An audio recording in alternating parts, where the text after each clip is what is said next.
Hi, um, let us discuss about the characteristics of DC series motor. In our previous session, we discussed about the different characteristics of the shunt motor. Let me just recall them. The three different characteristics we will be discussing for series motor and for the shunt motor: armature torque versus armature current, which is nothing but a graph between the armature torque and then armature current. So the second characteristics is speed versus armature current, so which is nothing but a graph between speed versus armature current. And the third characteristics is speed versus torque. This is a graph of speed versus armature torque.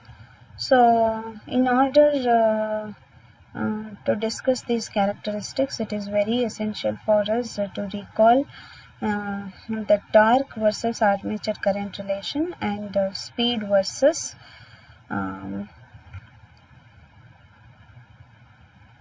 back EMF relationship.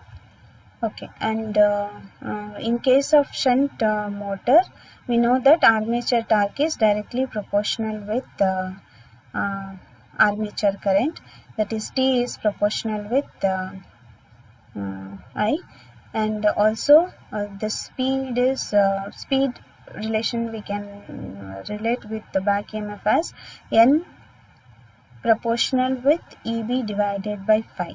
In case of shunt motor, flux is constant, therefore N is proportional with EB. So whereas EB can be written as V minus IA into RA. So and also the flux remains constant in case of shunt motor. T is proportional with IA. So because we can write the armature torque TA as proportional with phi into IA. Okay, now we will see in case of series motor how they are related. So since we know that T is proportional with phi into IA, in case of series motor, the flux which is produced will be depending upon the field current, right? So here the series field winding will be carrying the field current ISC, and that will be responsible for producing the flux in armature. Therefore, for the series motor, the series field winding will carries the entire armature current, and hence we can write the T is proportional with IA square here.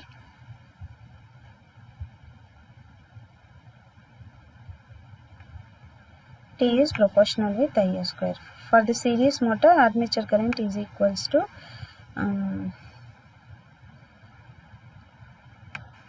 the flux. Therefore, T proportional with phi into IA will be T proportional with IA square. So that is torque is proportional with square of the current. Hence, in case of series motor, so we can write the characteristics curve for armature torque and the armature current as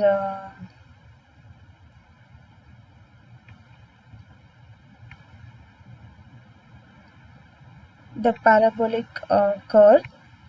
Okay, I repeat one more time. In case of series motor, since torque is proportional with the square of current, that is, as load increases, the armature current increases, and torque produced will increases proportional to square of the armature current.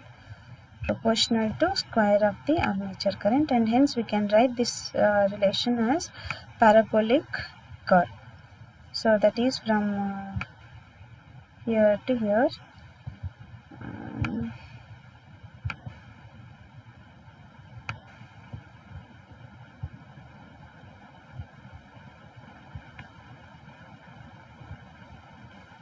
So from here to here, it is a parabolic curve. Okay, but this variation in flux will not be there for a longer time. the variation in flux should stop at one particular point, which we call it as a saturation point. Once the rated flux is achieved, the variation in flux will not be there, and after the saturation point, flux will be constant, and the torque will be proportional with the armature current instead of square of armature current. And therefore, as the load current increases, the torque remains constant after the saturation point, and it is nothing but equals to the linear variation after the saturation point. So for the for certain period, it is a parabolic curve, and after that it remains constant. Okay, so this dotted line which we have shown, it represents the shaft torque. Okay, and the gap between this armature torque and the shaft torque, we call it as last torque, which is TF. Okay, which is obtained with the intersection of the torque required to produce the armature current on no load. Okay, so the torque on no load can be called as TA0, which I have not shown in this graph, but here at this point it should be TA0, and at this point the current which is required to produce the torque at no load, which is called as IA0. So the intersection of these two points will gives us the shaft torque. So the difference between TA and then TSH will gives us the last torque TF, which we discussed in our earlier session. That is, last torque TF is equal to TA plus TSH. Okay. So this is about the armature torque versus armature current for the series motor. Next, let us see the another characteristic, speed versus armature current. So we know for the series motor, the speed N is proportional with EB divided by flux. Okay, so EB can be replaced as V minus IARA minus IA into RAC or IAC into RAC, and flux is proportional with IA. Therefore, N is proportional with, so the numerator part is EB and denominator part is flux. Numerator part EB can be replaced with V minus IARA minus IARAC or ISCRAC divided by denominator part flux can be replaced with the armature current, because flux produced in case of series motor will be depending on the armature current. So N is proportional with EB by IA. Right. So here these two drops. Okay, before that the value of RA and RAC will be very, very small, and the effect of change in which is produced due to IA, that is armature current, on the speed will overrides the effect of change in V minus IRA minus IA into RAC. Therefore, that means in case of series motor, since the value of IA and then RA and RAC are very, very small, the effect due to this drop and IA into RAC will be negligible, and the variation in current will not be having much effect, and speed will be almost EB is almost equals to the voltage V. Okay, that is the numerator part will be equals to the voltage, and which we assume the voltage as a constant. Therefore, N can be replaced with 1 divided by IA, and hence we can write the hyperbolic curve for the speed versus armature current relation. So I repeat one more time. In case of series motor, since IA and then RAC are very, very small, the effect due to IARA and IARAC will be very, very small, and the speed can be replaced with V divided by IA. N is proportional with V by IA. Since, okay, and V is almost constant, therefore N will be proportional with 1 divided by IA.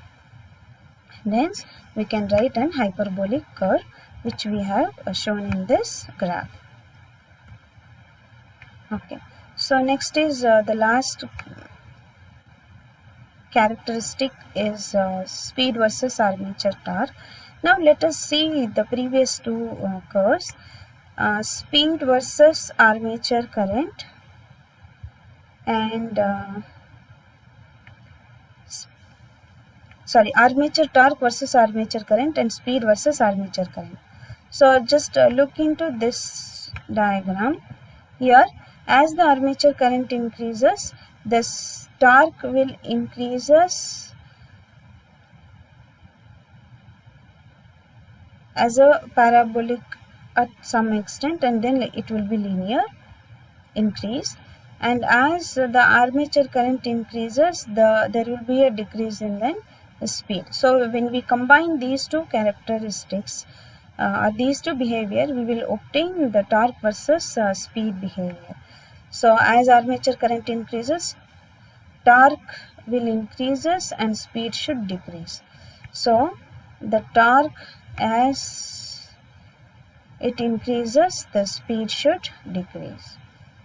Okay, so by combining those two equations, that is T proportional with IA square and N proportional with 1 by IA, we can write in proportional with 1 by TA square, and hence we can write the speed versus armature torque curve in this manner.